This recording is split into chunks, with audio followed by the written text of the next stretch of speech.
Yeah. You gotta be really Red bad. light district. You gotta be really bad, okay, to get arrested in Holland. They were arrested in 2020, fugitives. They ran. And they were hiding. No one knew who they were. Well, they rear their ugly heads. The leader, this guy named Nelson Matterlin, he raises, I'm literally in Poland at the time at our staging operation for Ukraine. And I get this information that this guy in Mexico is trying to traffic kids out of Ukraine. And so I go undercover. The Dutch asset who gave me that information infiltrated me, and I'm undercover talking to this guy.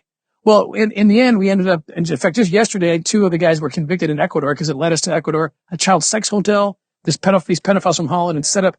But we'll get into that another time. Okay. But the point I'm making is I had to study their literature. This was a political platform. This was a political party. And what I started recognizing is I named them I call it the pedophile network doctrines. Okay. It's they include things like separate children from parents because parents are a bad influence. The state knows best. Sexualize kids. Let them see pornography. 2. Karl Marx. 3, take God out of education because that just gets in the way. And kids consent. Children can consent to anything. At 12 years old, they should be able to vote. They should be able to do anything. Now, what am I seeing here? My stomach is getting sick as I'm reading this. I read this every day. It's the woke left agenda. I'm not saying that they're colluding or talking. It doesn't matter. It's the same dark source. But they are pedophiles are sitting back right now going, we've been pushing this agenda for decades. And now we don't have to push anymore because the left is taking care of it for us in America.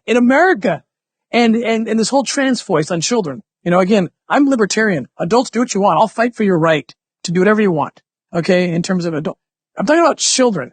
Yeah. And what they're saying is children can consent to having their bodies filled with a chemical that will destroy the reproductive system. Yeah. They can consent to ripping apart their genitalia. This is insanity. Why? In and of itself is horrible. But what it's going to lead to is what the pedophiles have been asking for. If you can consent to that, guess what? What's more fluid than gender? Age.